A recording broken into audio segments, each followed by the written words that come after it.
and the one was like $95? No. No, now it's No, available no, because no. I looked yesterday on Amazon and you can have one for 14, 20. No, wait a minute, 25 with 20. Prime Amazon. Yeah. Yeah. 'Cause And it's free online too. oh, is it? The Yeah. PDF. 'Cause, yeah, Dean talked about that a while ago. Didn't you say that was like an amazing book? Yes. One of your I liked best- it. So you're reading it now? I started yesterday, yeah. That's was fun when you see it like that, right? Yeah. Ta-da. Yeah, it's right there staring at you.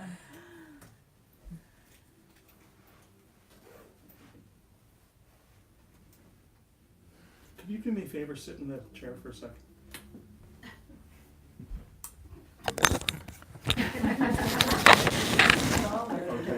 Okay, now say wise things. Relax, feel calm. Dean, you find your replacement. Yeah. The tensions of the day shall ease. Does look good.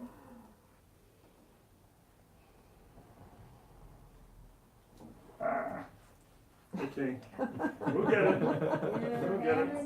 No, that's not the problem. It's the Not hardware is, really. considering buying one. the hardware's a little If bit anyone wants to have the bought use it all finicky, for- that's the word. Okay. If anyone feels good. Okay, perfect, Yeah. thank you. You're welcome.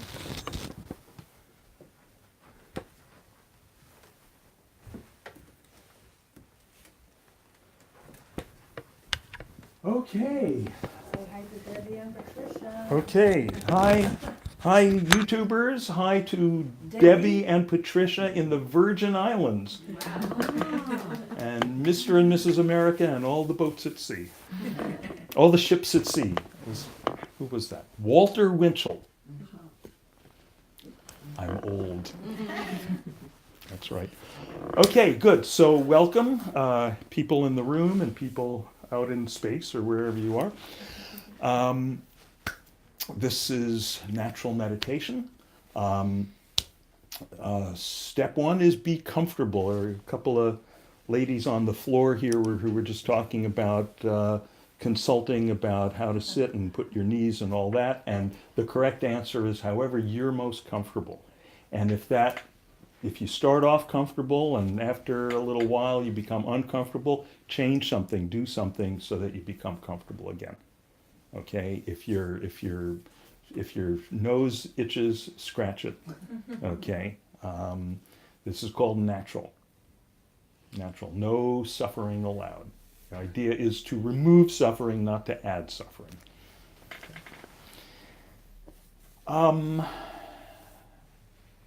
And what else? We switched off our cell phones. Good. And folks out in YouTube land, I've noticed looking at my my YouTube analytics that some people are watching the whole thing and sitting through the whole meditation. Some people come in and like they apparently watch a few minutes and then they go on to something else. Okay, do whatever you like, of course, but let me just make one suggestion. Try sitting at least through the whole meditation. See what happens. See what happens. If you haven't done this before, if you haven't meditated like this before, you don't know what's going to happen until you do it. Okay? If you've never eaten ice cream before, you might want to try some ice cream. See what happens. Okay?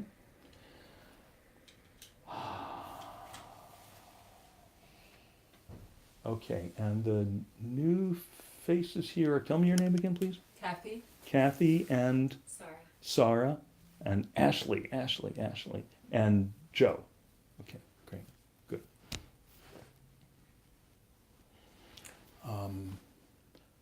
So we're back on this rotation. Our next session will be 2 weeks from tonight. I'm going to be next week up in Carmel, California, beautiful Carmel by the sea. There's a book group that has been reading my book Fear Less for the last several weeks, and I'm going to be up there and I'm going to do a session with them. If you have any friends up in the area, you can send them to it. Just send them to my website. The information is there. And on February 3rd, we have, I'm going to be at the Center for Spiritual Living in Newport Mesa, I think it is, somewhere down there in Orange County. Again, the information, that's on a Sunday morning. The information's on the website. Following Sunday is our day-long retreat. And we do this 4 times a year, and it's great. It's, do they sell, does Tony the Tiger, the Frosted, they still have them for Frosted Flakes saying, it's great. That very, my voice is not deep enough. The guy who did that great is that he's got some long, I think Swedish or Norwegian name. I can't remember his name. But the other place you've heard that voice is in the old 60s cartoon, How the Grinch Stole Christmas. Okay, because Boris Karloff does the narration, right, of Frankenstein's monster, and they needed someone with a voice even deeper than that to sing the song. You know, you're a mean one, Mr. Grinch. So that's Tony the Tiger. And you thought you weren't going to learn anything tonight.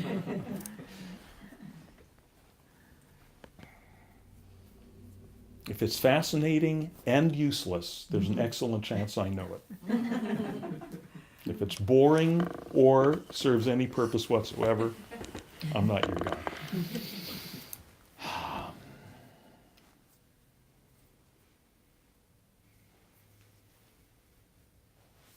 So please notice what's going on.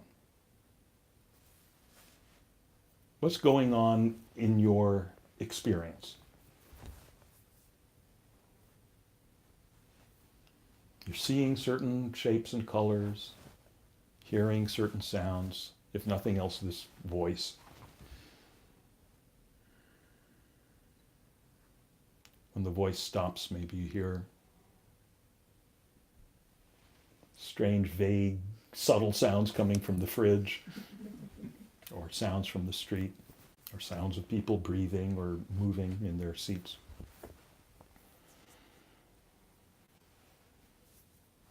See if it takes any effort. The way you've been experiencing those things, and obviously you were experiencing them before I mentioned them, we're just continuing to experience them in the same natural way. Notice here's our key word, natural. So have you been making any effort up till now to experience those sights and sounds? No. Does it take any effort to continue to experience them? No. The natural flow of experience just happens spontaneously. We have no role in it. Truck goes by, right? We're just along for the ride. Try to interrupt, just as an experiment. See if you can interrupt the natural flow of experience. Make the sound stop, or the colors stop. Close your eyes, try to make vision stop. Oh no, here's other colors. We can't do it. So, okay, we'll give up that. It's kind of gives me head pressure even to try. So this natural flow of experience each moment. Kind of nice when you look at it that way. It's just we're on vacation. There's nothing for us to do.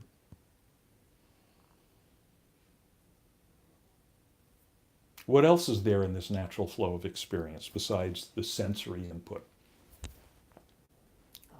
Thoughts, right?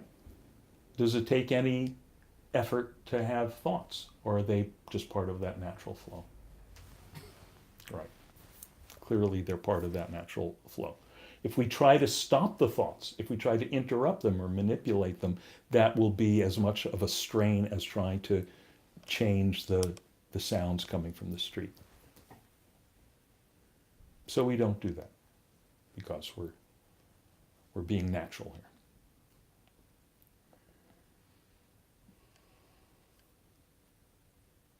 Maybe feelings present themselves within this natural flow of experience. Maybe you feel relaxation or irritation, or you feel distracted because you're still thinking about or feeling some emotion about something that happened at home or at work today. Fine. That's also part of this natural flow. Nothing to do about it. You're not doing anything to make it be there, and we don't try to do anything to make it change or go away. It's all part of the perfect, effortless, natural flow of experience.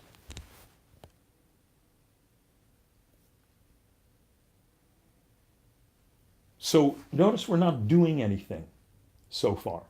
And actually, we're not going to do anything at all. We're just looking a little more closely, looking a little more clearly at the way we've been experiencing all our lives. We've seen how we experience. Now, one other thing. When do we experience? When do we experience? When does experience happen? Like if you're experiencing this sound, when is that happening? In the present. In the present. It happens now. Remember when I was clapping my hands? Can you experience that? You might say, yeah, I can retrieve a memory. Okay, I'm experiencing that thing in the past. Is that what's happening? No. When are you experiencing that memory? In the present. And that memory is something called a thought. Thoughts are experienced in the present, including these particular subgroup of thoughts called memories, and this other subgroup of thoughts called anticipation, hopes, fears, the so-called future. It's all only in the present. So just being clear. So no use trying to reach back and change anything in the past, or in the future, or in the present. It's too late. Because we're always one moment too late to change the present moment. We're always one moment too late to change the present moment. So, may as well give up. May as well give up. So, let's give up.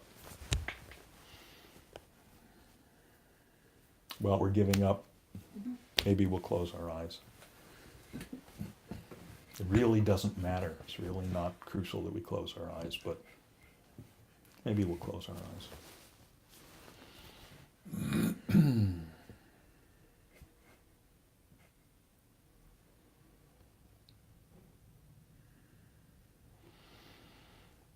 What happens when we close our eyes?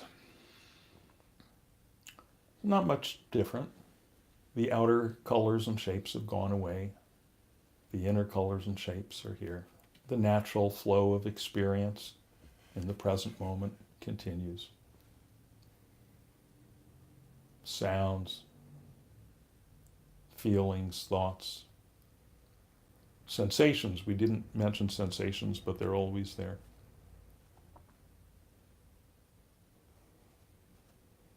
And something else, which we call attention.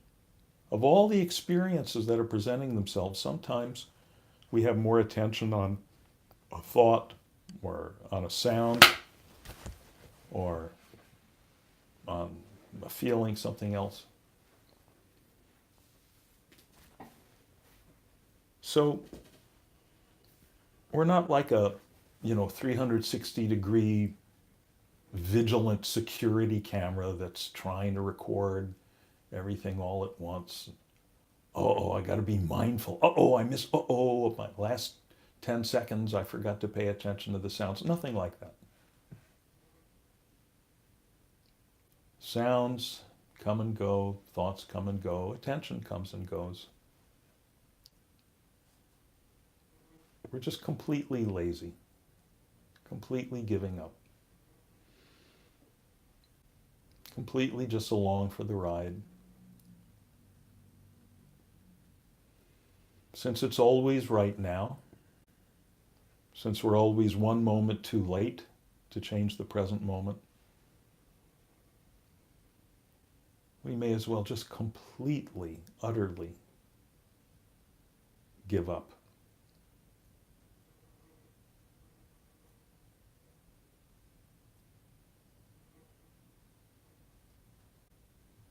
Completely, utterly kick back in the passenger seat and give the steering wheel over to whoever the heck is driving this bus of experience. It's certainly not us.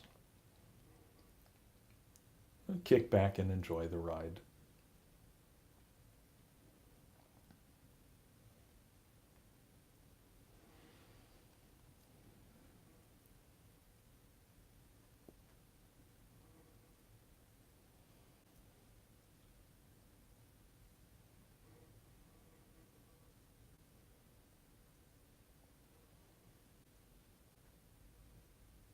Not trying to concentrate,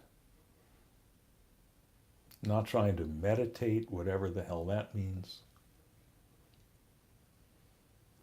Not trying to feel anything special. Not trying to be cosmic or enlightened or mindful. Just resting in the situation as it is. Just resting in the naturalness of present awareness, the natural flow of experience as it presents itself.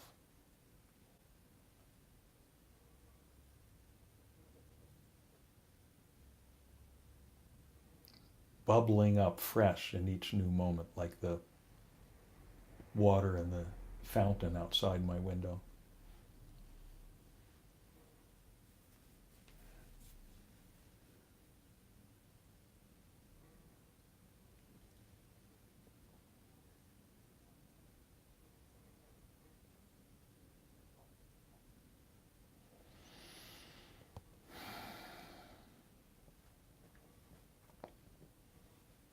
Just resting, we could say, in the openness, the open space of awareness within which the experiences arise.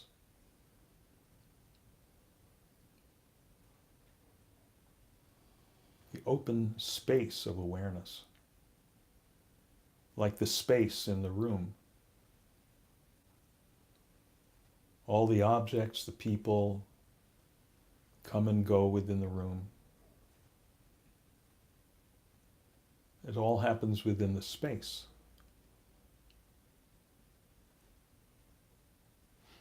And the objects have different colors and shapes, make different sounds. The people may be talking or singing or whistling. But space is no color, no shape, no sound, silent, just nothing, just openness. But it's the nothing, the openness, the emptiness within which all the experiences arise.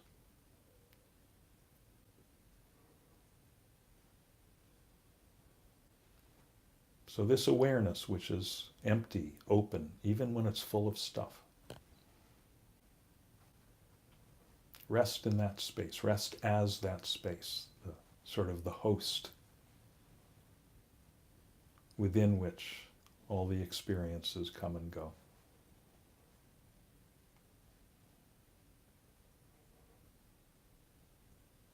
And it's not something we try to do. It's just noticing that that's the way it is. And always has been.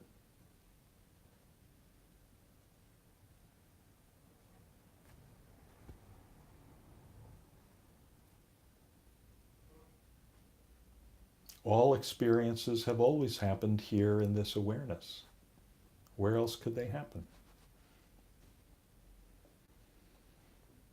Only for once we're noticing clearly And for once, we're profoundly resting in this situation, giving up to it,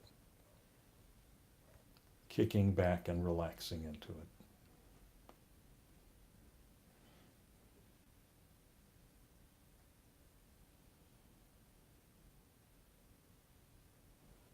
That simple, just resting in this open, space-like awareness.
And please notice that just as the space of the room is not affected by the objects that come and go within it,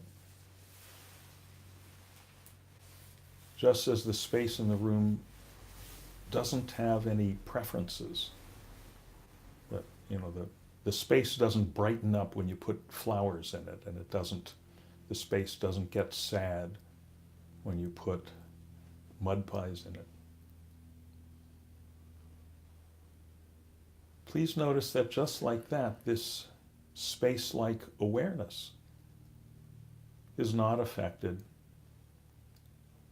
by the experiences that come and go within it.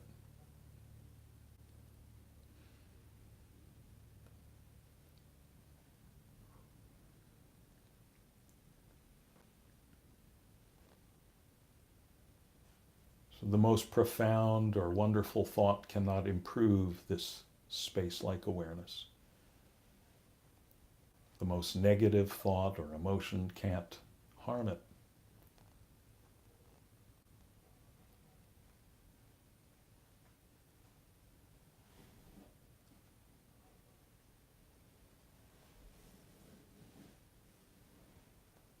Whatever sounds come and go, whatever colors might come and go behind the eyelids, sensations, none of it matters. So there's nothing to reject, nothing to hang on to, which we can't do anyway,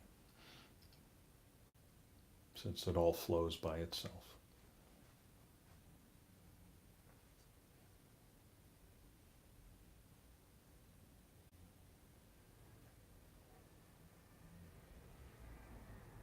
So nothing to do but rest as this space-like awareness within which everything else flows frictionlessly.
Nothing to figure out. Nothing to remember. Nowhere to try to stay or get back to. You're always right here in this space-like awareness. Where else could you be? So there's no wandering off. There may be a bunch of thoughts, but they're happening right here.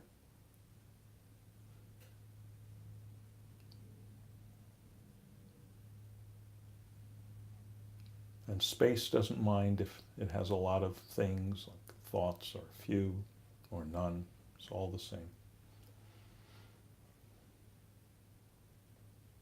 Only if you feel caught up in something, caught up in some thought or emotion, just relax your grip on it. Don't try to get rid of it. Just relax your grip on it. Relax back into yourself. Relax back into this empty space-like awareness. It doesn't matter if there's thoughts or sounds or feelings or whatever within it.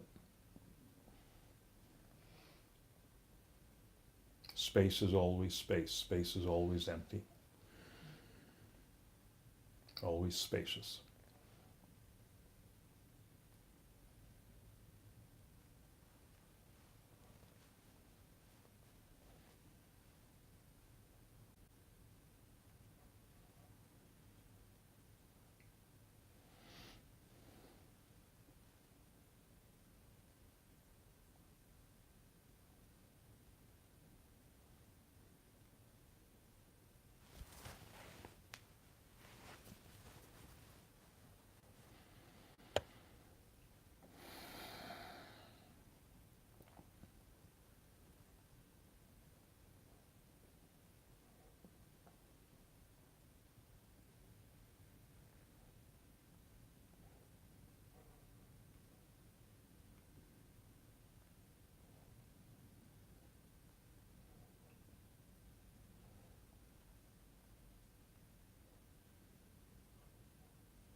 Again and again, anything you find yourself gripping onto or resisting or struggling with, just relax your grip on it. That's simple. Relax your grip on it, relax back into this empty, open, free space of awareness, which is always right here.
the bell to mark the end of the meditation. Is there something you're doing now that you're going to stop doing? Even some subtle little, like, okay, I can stop that now. If so, stop doing it now. Just drop it, that subtle activity, that subtle effort. Throw it into the fire now. Throw everything into the fire now.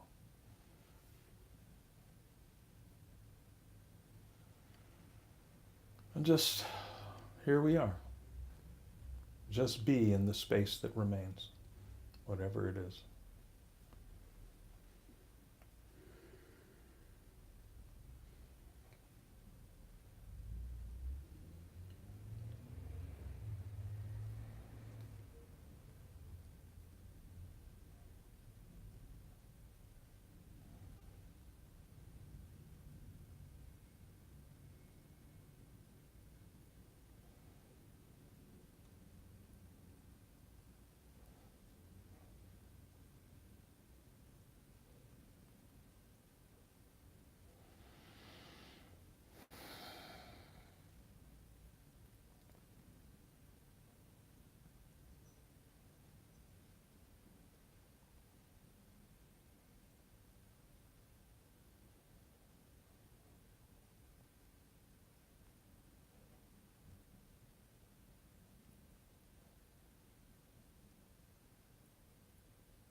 Now keep the eyes closed and take a few minutes to gently bring the body back to a more active state, like waking up in bed in the morning.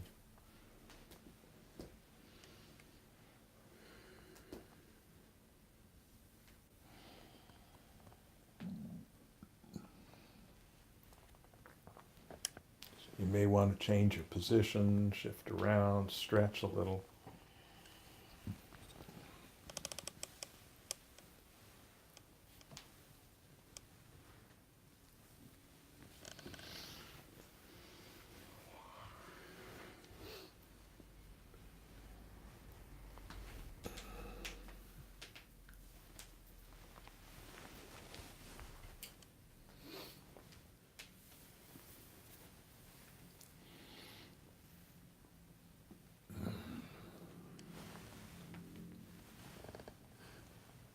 Stretch your limbs, do some neck rolls, whatever the body wants.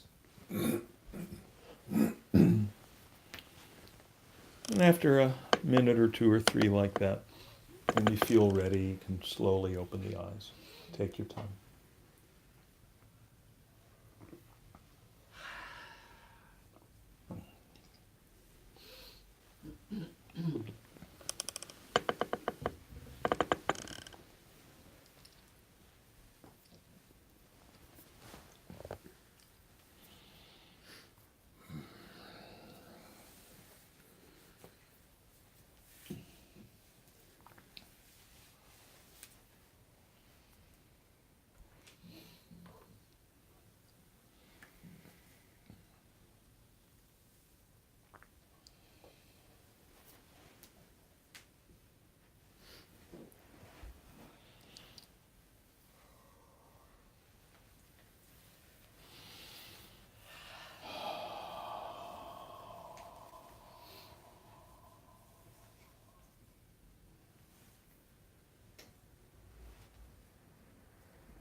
Okay, how's everyone doing? Good? Good? Look at the smile on Ashley's face. So fantastic. Having a good time? Good, yeah. Yeah. Isn't it interesting? Isn't it interesting that, I mean, it's just nothing. As my dear departed teacher Maharishi once said, it's just nothing, but there's something very good about it. There's something very good about it.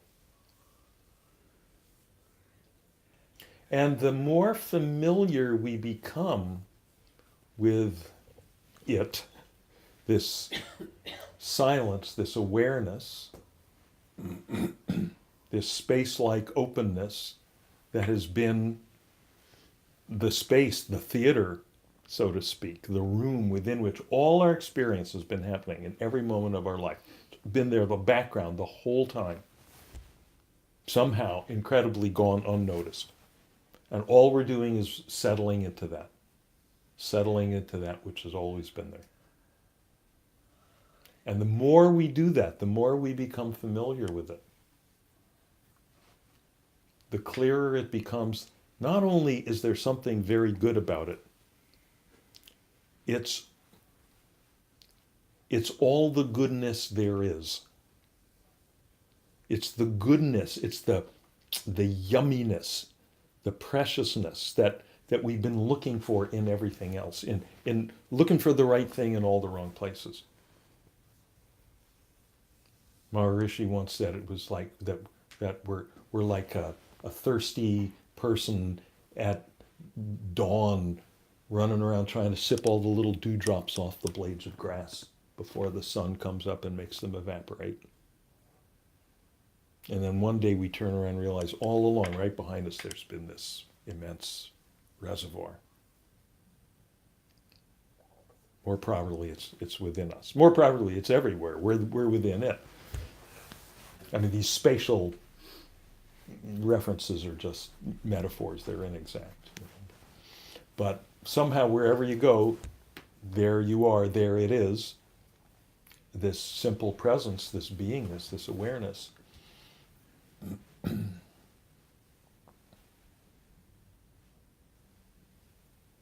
How is it that we can say, though, that yumminess of awareness is the yumminess that we've been, all the yumminess there is? Some of you know I have Dutch family. My name Slaughter is Dutch, and the Dutch have this wonderful. It's the only word I know in Dutch is lekker, means yummy, and they use it for everything. When they tuck their children in to sleep at night, they say slaap lekker, sleep yummy.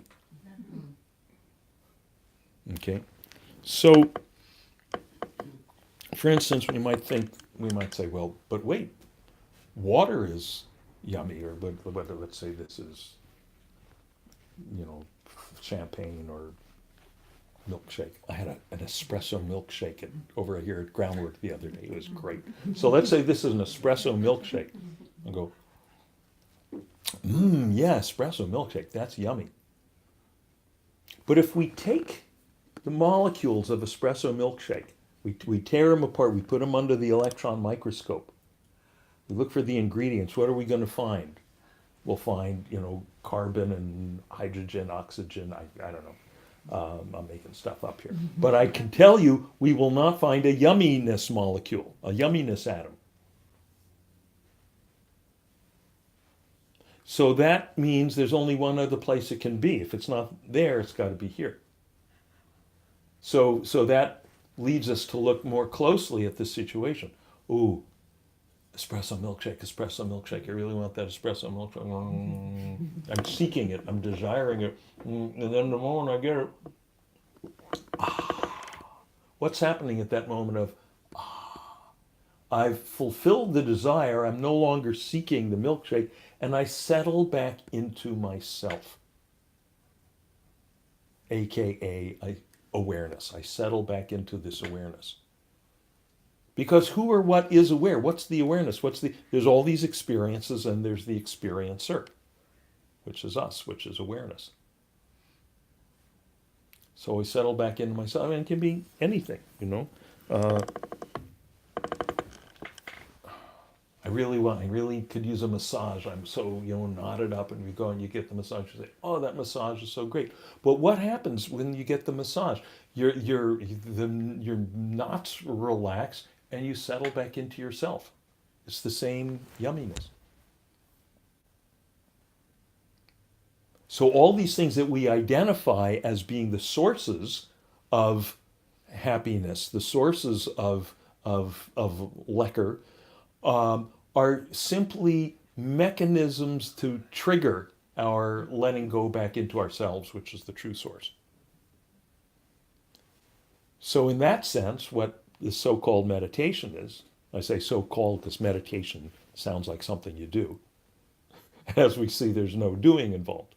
We're just settling into just continuing to hang out in this as this awareness, let stuff come and go. And as we let stuff come and go, not trying to do anything about it, just naturally we settle into it. It becomes this awareness which has been here all along, which has been us all along, just comes more clearly into the foreground in its own time. We can't rush it. You can't hurry love, as the song goes. So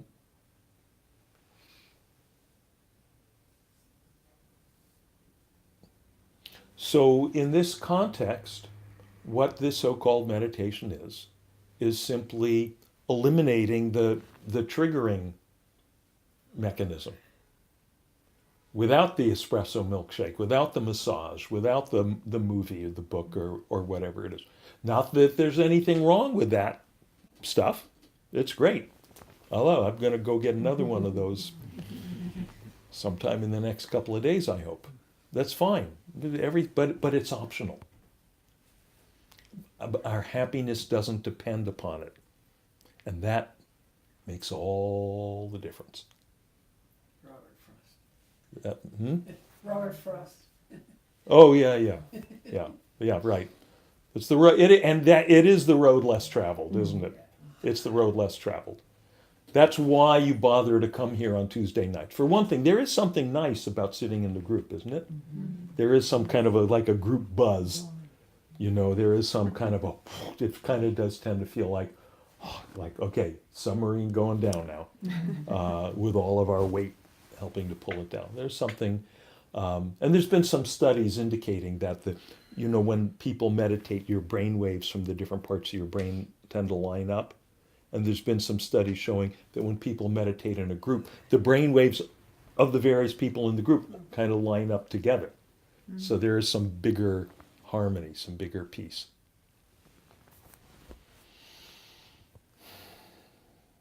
Yada, yada, yada, world peace, by the way.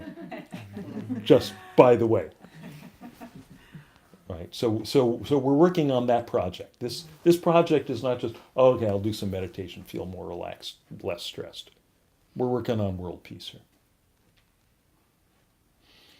So we come, you can do this sitting at home, and it's great. And I really, really recommend do this at home, ideally every day.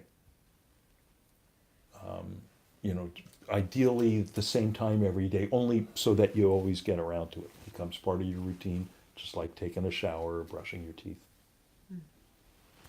And that's when you really see what this stuff can do. Because when you do that, you set up this rhythm to settle into that beingness, then you come back out into all the stuff out here, and usually for a while afterward you're still sitting there smiling like Ashley, or just feeling some little bit of chill, and then it tends to go away. So then time to meditate again. You come out again, and more it becomes more and more clear that, oh no, this is what we're walking around in all the time. And that's what so-called enlightenment is. Awakening, self-realization. Just that's simple. I mean, say just that. It's huge. It's the most important. I don't know what else comes close. But it's simple. It's not mysterious. It's not weird or exotic. It's just this noticing of the nature of the awareness that we've been all along, which is empty, open, and therefore no size, no shape, therefore boundless, therefore infinite. Infinite doesn't mean big, big, big, big, big. Infinite means has nothing to do with size. How big is space? It's not millions of miles across, it's nothing. No size, no shape, no inside, no outside. It's just nothing. But there's something very good about it. Any questions about anything? I want to make sure the new people are very clear on just the simplicity of what we're doing, the actual meditation. So any questions about that? One thing is that when you practice at home, you usually want to do, because you've been running around doing a lot of things, so usually you want to do some little kind of on-ramp activity, on-ramp to nothing. So you might start with a little breathing, if you know some breathing from your yoga class, or just, say take some nice slow, deep, conscious, full breath, just really paying attention to breathing all the way in and all the way out. A few of those, and then forget it.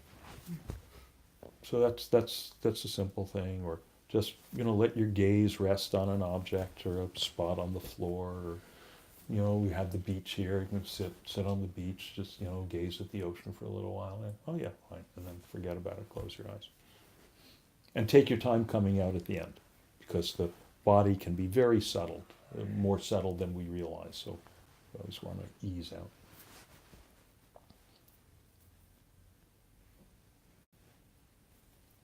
Any questions or thoughts or observations about anything?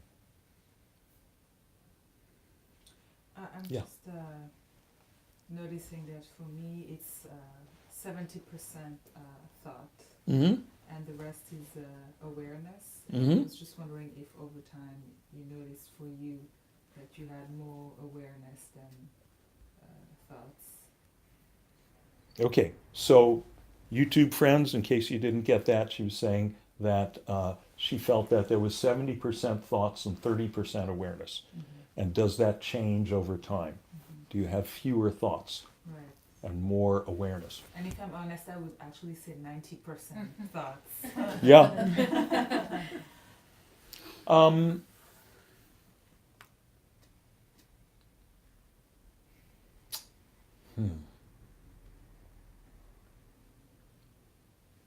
Yes and no. Yes and no. There is a tendency, to some degree, there's a tendency for things as we get used to sitting like this, as we get used to allowing things to settle. There is somewhat of a tendency to have less thought activity. But not always and not necessarily, and it's not important. It's not, see, and I understand the question that you're asking. It's a very good question. It's a very good thing to raise. And it's natural to think, okay, there was 30% space for me just now and 70% activity within the space. And it would be nice to get closer to 100% space and 0% activity, 0% thoughts. Okay. And everyone tends to, one way or another. I like the way you express it, because it makes the question very clear. Most people have an expectation, something like that. But what happens, and those of you who've been doing this for a while, as you're thinking about her question, it's interesting, isn't it? Because it's what she's asking about is not exactly what happens.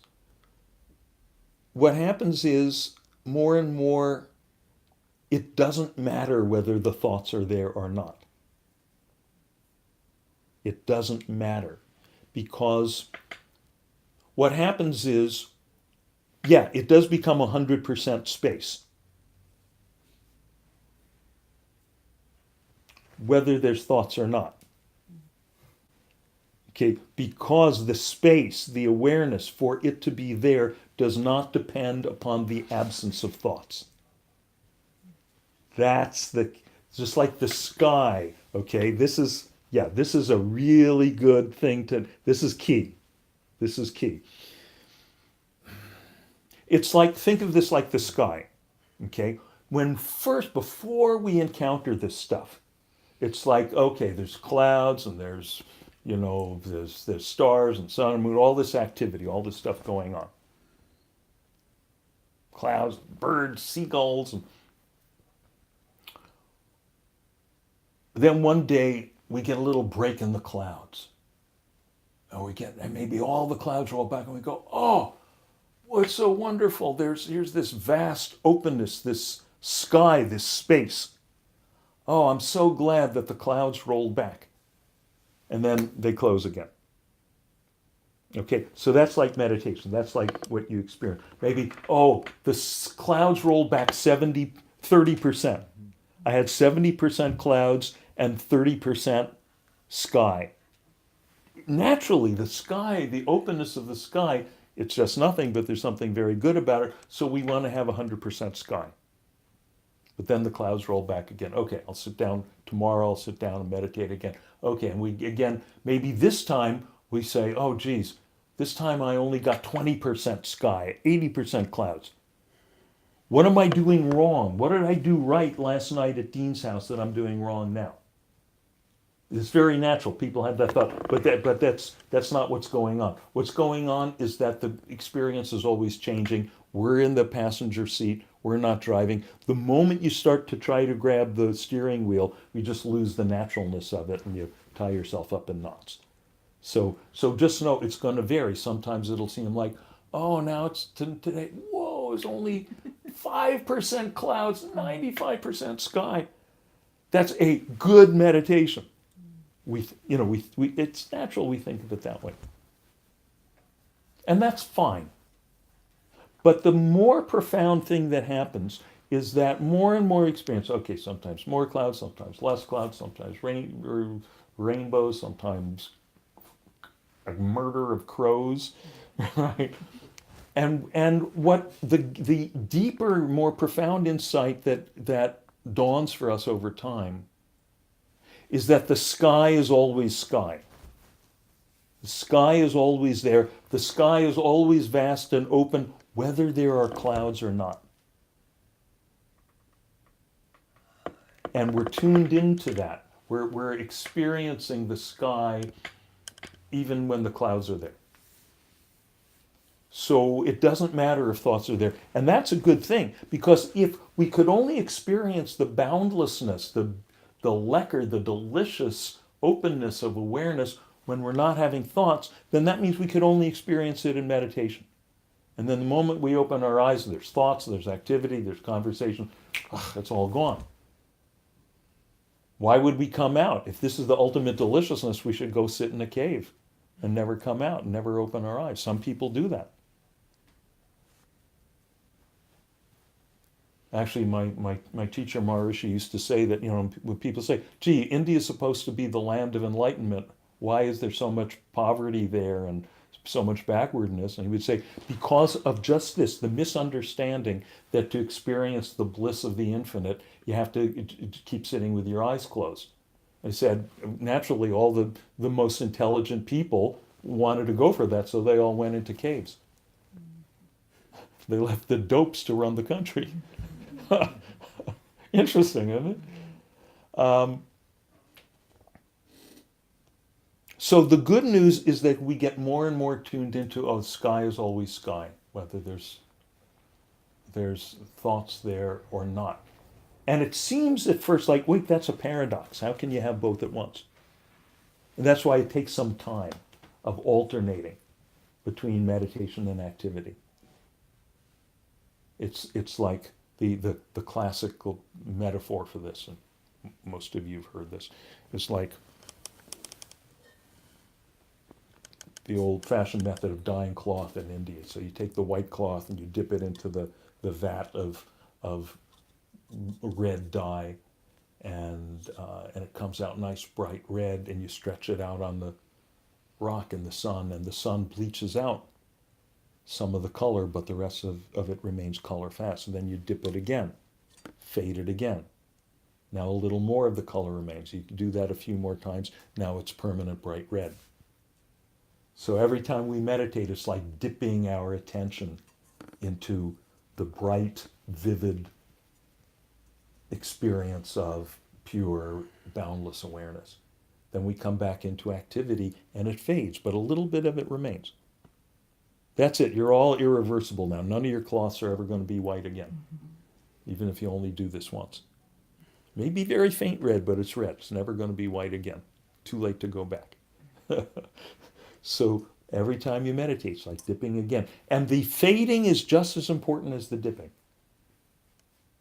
Otherwise you can, and it happens in India. People, they sit in caves for years and, oh, that's it, I'm just in bliss. And the moment something happens, they have to come out of the cave, they could lose it. It hasn't gotten stabilized.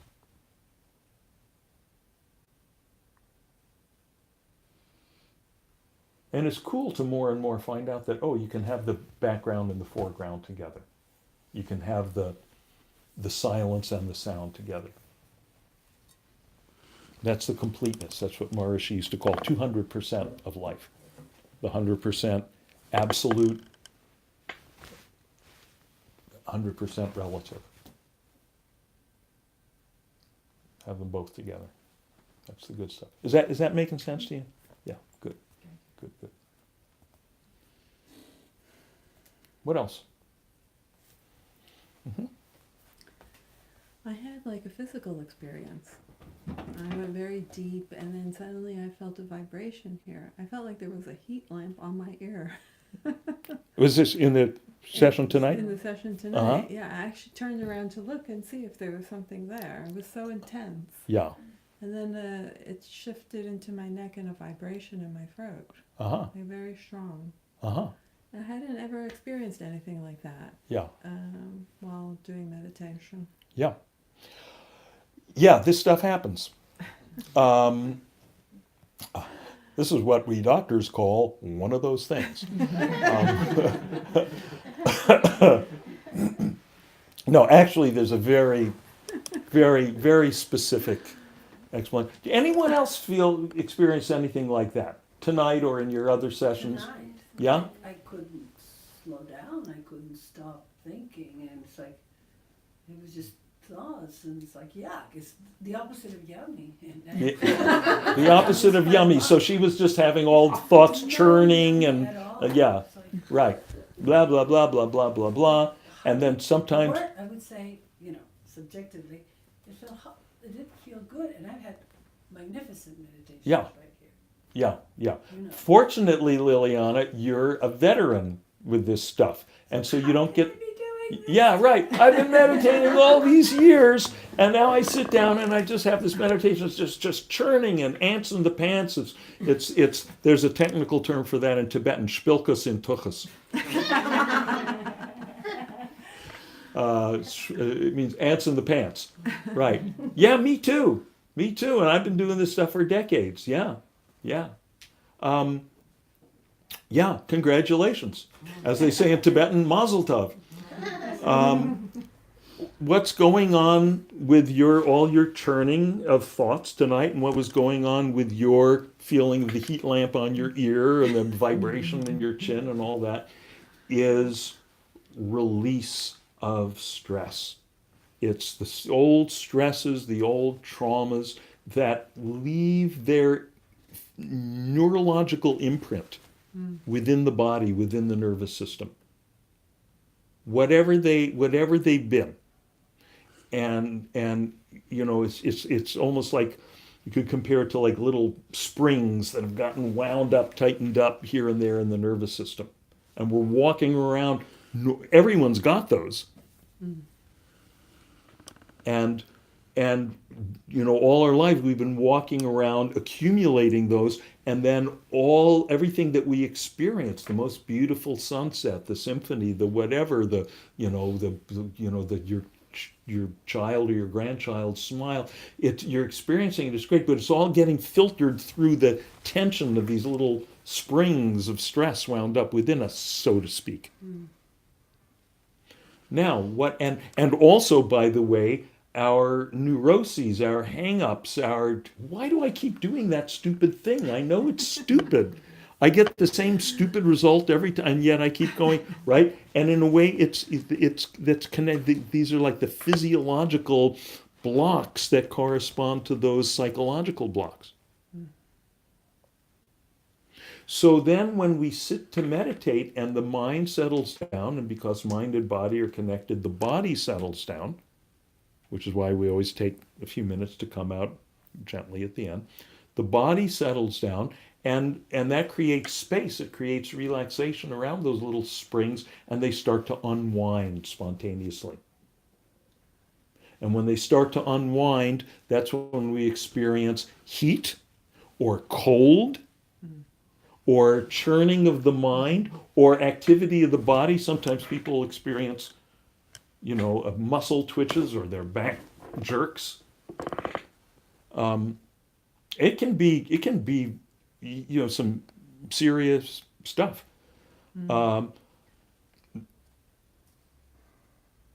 When you go on retreat, when you take a day or a week or a month or, several months, as I've been fortunate enough to have the opportunity to do at times throughout my life, and you're meditating for hours a day, don't try this at home. Okay? And the reason to not try this at home is because that's when you get a chance to really just allow the old stresses to pour out. And because the churning on its way out, it can often kick up some of the emotions connected with the traumas that put the stress there in the first place. Not necessarily the memory, usually not. Once in a while it will be, but usually the wound up springs of stress, they're not like a little journal with, so you could be sitting there in meditation and, when you had that experience that, gee, it felt like heat on my ear, who knows what, once in a while, so it'll be very specific. I was on a retreat in Colorado years ago, and this one guy who years before had broken his leg, he'd had a very bad break to his leg, but then, it was years earlier, and the doctor said it was completely healed, he'd had no problem with it. This was a month-long retreat, and in the middle of it, he started, every time he sat to meditate, he would feel like a buzzing sensation in the bones right where the break had been. So this was like a more, it had healed on the obvious, the gross physical level, but this was evidently a more profound healing on the, something, the energetic level or something like that. So whatever it is, we can't trace what it was generally, and it would just be a waste of time to try. But it's very important to understand because then we know something good is happening. Something good is happening. It's not, and that's especially important to remember, and sometimes hard to remember when you have a meditation like that. I've been doing this thing for years, and I'm just sitting here, man, I've gotten nowhere. It can really feel like that, And it's interesting, Liliana, because you came back from that retreat, a month or two ago, feeling, oh man, I stick a fork in me, I'm done. Right.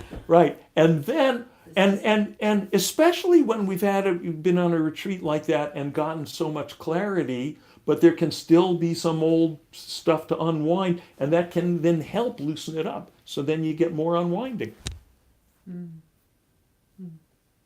On another kind of smaller scale, that can happen here.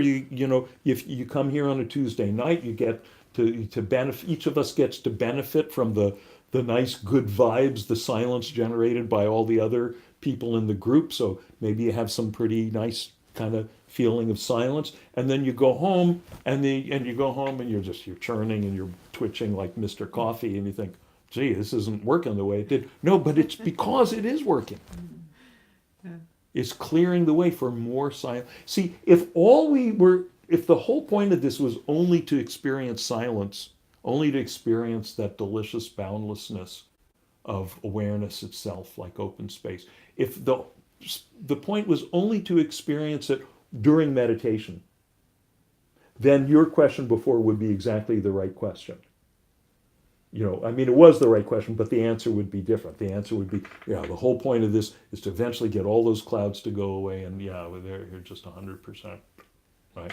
But because the point of this is something much more profound, is to have it not just for 15 minutes while you're sitting, it's to have it 24/7. And for that to happen, we've got to clear out these old stresses. We've got to get the pathway clear, the nervous system clear enough to entertain that at all times. And it happens more and more.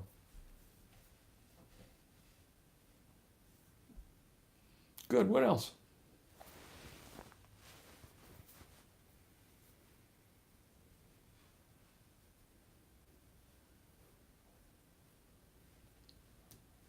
What you got? Yes. I don't know if it's the appropriate setting, but I was wondering if you think that taking psychedelics can be useful just to experience that. Can taking psychedelics be useful to experience that?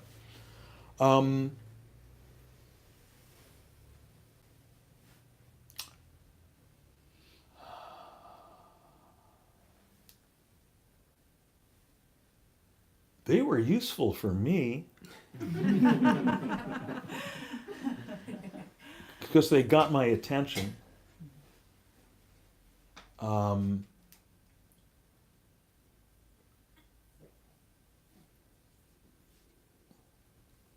I've written about this in a couple of my books, actually, because I mean, you know, I go back to the, you know, I was a hippie in the Haight-Ashbury in San Francisco, and you know, when you see that stuff about the summer of love, you look for me. I'm in there.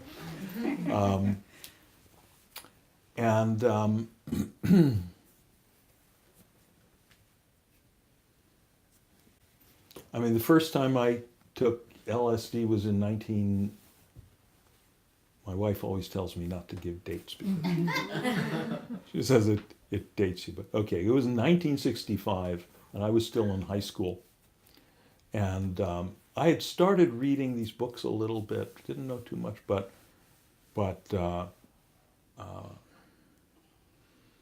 actually the mother of a friend of mine, believe it or not, had attended a talk by Richard Alpert, later known as Ram Dass, who had been at Harvard with Tim Leary, and he was given a talk about how, well, if we had LSD and if we, you know, this is how we would do it. In those days, they were it was before things got crazy and just, you know, where it was all, you know, in the parking lot of the Dead concert. You know, this was, you know, the set and setting are very important. You have to have the acid guide there who doesn't take it, who's there to help talk you through and all that. And he said, this is how we would do it if we had LSD. And then after the talk, he was distributing the LSD. And it was still legal in California in 1965. And it was pure, straight from Sandoz Pharmaceuticals. So she passed some of this along to me, and she was there as the guide one Sunday afternoon on a rooftop little garden terrace in an apartment building in Van Nuys. And 45 minutes later, it was like, oh, okay. It's like the top of my head is opened up to the sky, and everything is the infinite. And oh, that's what they mean by God. And oh yeah, that's what they mean by Garden of Eden. Oh yeah, this is here, and this is it. Somehow I've gotten into the garden, and this is what everyone is looking for in every moment. And all grief, all anguish, all unhappiness and all conflict, and is all 100% just the manifestations of people missing this, of people not getting this. All fear. It was just, and it wasn't just stuff I was thinking, it was just obvious, it was clear, I was seeing it. So that was cool. And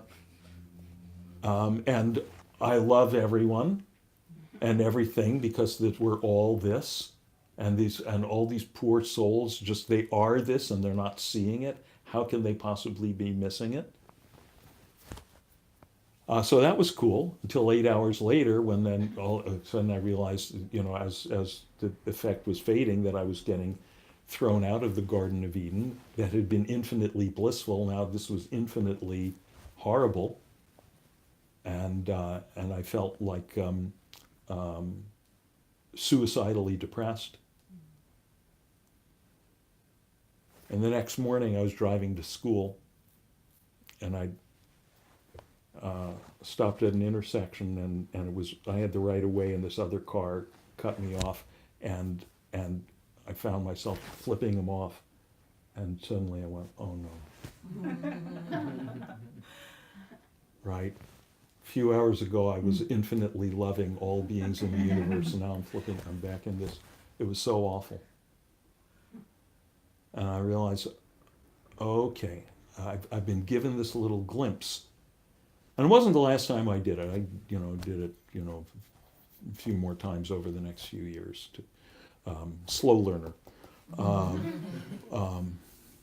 Although faster than some other people. Some people did not survive those days. But and I remember seeing a bit of graffiti written in a men's room in San Francisco around that time. It said, "End the come down." And I realized, yeah, that's the mission statement. And I've been given this glimpse, but also it made me realize I'd had glimpses before that. I'd had glimpses in childhood that were just about as clear. I mean, less kind of flashy and intense, but just as clear or clearer. And it's good that I had those before, because I realized, no, it doesn't depend on the chemical, thank God. And I was starting to read the books, finding books like the Upanishads and the Bhagavad Gita, and going, oh, these intrepid explorers have been finding this for thousands of years without drugs, without going up and down like a yo-yo, without going from bliss to suicidal depression in 8 hours. So, I don't know, you pays your nickel and you takes your choice. Like everything.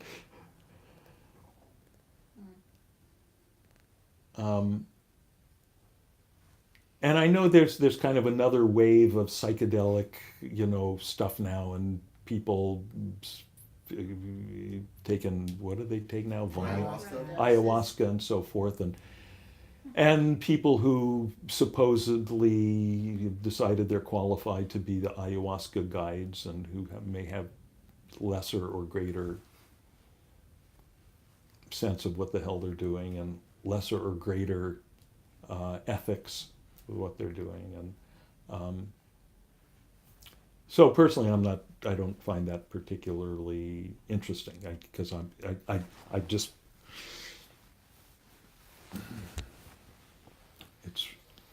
I know I've had enough experience at this point, and I'm not saying I'm stick a fork in me, I'm done. I'm not. I'm still cooking, but I've been cooking long enough to know that the books, the masters, and some of the people you see here, Sri Ramana and the Buddha, and all these sages who said, hey, it's here, it's you can open to it, you don't need anything. I've had enough experience to know they're not lying. They're not confused. And to me, that's the project worth doing. Part of what's been incredibly helpful to me is working in prison. I teach this stuff in some prisons. And where people have nothing.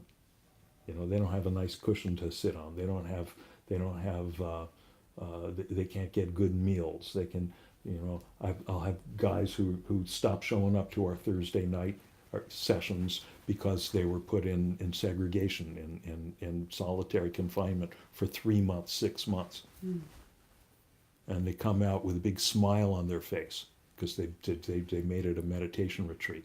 Okay, there's nothing going on out here. I'm just going to close my eyes and sink into here.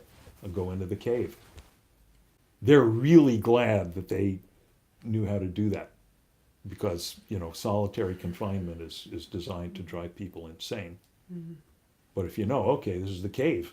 Some people pay a lot of money to go to India and check into a cave for this. And they're in there for life, some of them. Some people are. The prison where I do most of my work, which is Northern State Prison in Newark, they're not lifers there. They're there for a maximum of 30-year sentences. But I've been dealing with guys with 30 years is a long time. For some people, it's life. That's life. And I have a dear pen pal friend that some of you know about, Daishi, our artist friend, who and he's there for life, and he's dealing with a lot of very challenging stuff right now. He got transferred out of the place where he'd been for years, where he was raising rescue dogs and doing his artwork and so forth, because he had cancer in his cheek, and they operated, and the doctor said, okay, now you're going to get this pain medication, and then we'll get you out of here. And then the doctor leaves, and sorry, no pain medication. You know, who knows? You know, the guards may well have sold that medication on the street. Those things happen. And his other passion was drawing. He broke his thumb. He can't draw anymore. So he's having. This is like, you know, there's a thing in the Bible where it says, you know, those who have will get more. Those who have nothing, even that will be taken away from him. And that's happening to Daishi now. The one good thing is that he's now has this tablet where he can send me email. Before we had to send letters through snail mail, and it took a long time. And so we can send each other. The email still has to go through the censor. It can be delayed 48 hours in either direction. So, you know, I'm doing a lot of writing with him now, reminding him of what's what. Reminding him of, okay, just, you know, go, you know, this. And we're all on the buddy system. We all take turns needing reminding, and that's, you know, we have to close, but in the Buddhist formulation, the Buddhist way of talking about this, they talk about what they call the triple gem. The triple gem.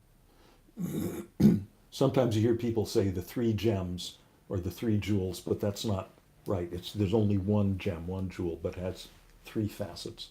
It's one thing, which is the Buddha, the Dharma, and the Sangha. Okay, the Buddha, we think of Buddha as being this guy, this teacher who was around 2,500 years ago. But really, Buddha means awakeness. So a Buddha is any person who embodies waking up to what we are, waking up to this boundlessness. The point is for us all to be Buddhas. Not necessarily Buddhists, but Buddhas. So Buddha, awakening. The Dharma is the teaching that unfolds our awakening. All these insights that we've been sitting here talking about for the last hour. And the Sangha is the group, the community. And all 3 are, you have to have all 3. You have to have all 3. They're all equally important. You can't have one without the other 2. It's like the 3 legs of the stool. So it's great, and it's I feel so privileged that lovely people show up in my living room, and that we all, you know, and I'm the one that does the most talking in here, but that's kind of in a way beside the point. We're all here supporting each other. We're all, and in the greater Sangha out there, right? We see, you know, we come here on Tuesday nights, and it's so beautiful to see each other over time, to see each other just growing into that. That it's not, you know, if otherwise the Dharma, the teaching is just abstraction, it's just words and books. And to see that, the books aren't lying. To see, here it is playing out in the lives of the Sangha. And then when some of us forget, or, you know, things happen in our lives that's challenging, we're there to support each other. It's really beautiful. So thank you. Before closing, Yes. could you say something about the retreat? Yes. What are we going to be doing? Yes. So Or not? yes. What will we be non-doing? So so again, our next session here is Tuesday, 2 weeks from tonight. By the way, y'all in YouTube land, if you subscribe to my channel, then you can get alerts to remind you when a Tuesday session is coming up. Once in a while, they're not on Tuesdays or the rotation changes. So we'll have our day-long retreat here on Sunday, February 10th. Information's on the website. The one thing we always do on the retreats is extended meditation in the group, which is extended opportunity to really sit there in the deep cooker, to really cook those stresses out of you. And when you meditate, let's say you meditate normally once a day, and if on retreat, let's say we meditate 7 times in the course of the day, it's not just 7 times as powerful. It's much more. It's more like 49 times as powerful, because it's like, normally, okay, you go into meditation, and then you come out, and then the next day you go, and you come out. So this is more like you go, and then you come out a little bit, we talk a little bit, then you meditate again. So you tend to sink really deep. So it's very, very powerful. So that's one thing that happens. The other thing is exploring insight like this, and in particular, the theme of this is, and this is kind of a new approach that I've been working on, that I'm excited about actually. The 6 liberating questions. The 6 liberating questions. And the first question is, am I aware? And actually that's your homework, those of you who are going to be coming on the retreat, is start playing with that from moment to moment. Really check that out. Is that always true? Can you ever find a moment when it's not true? Is it different? Is it true when you're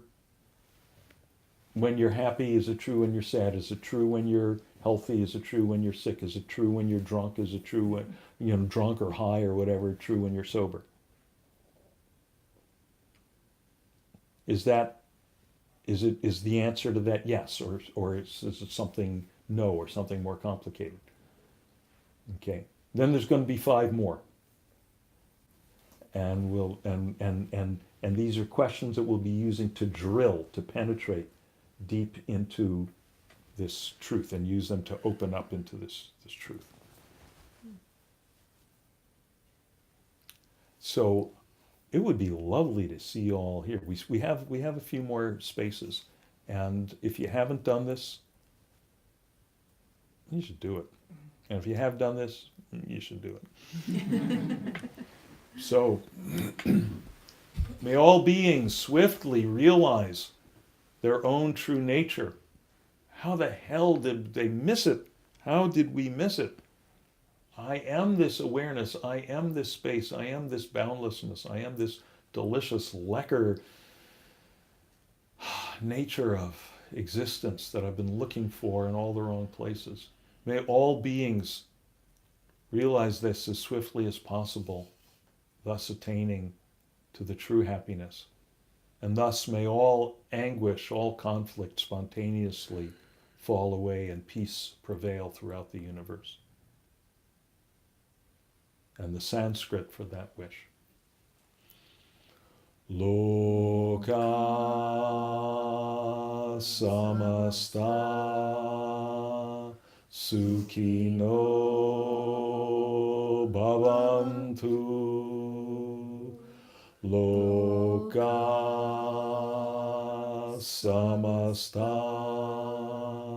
sukhino bhavantu. Loka samasta sukhino bhavantu. Om Shanti Shanti Shanti.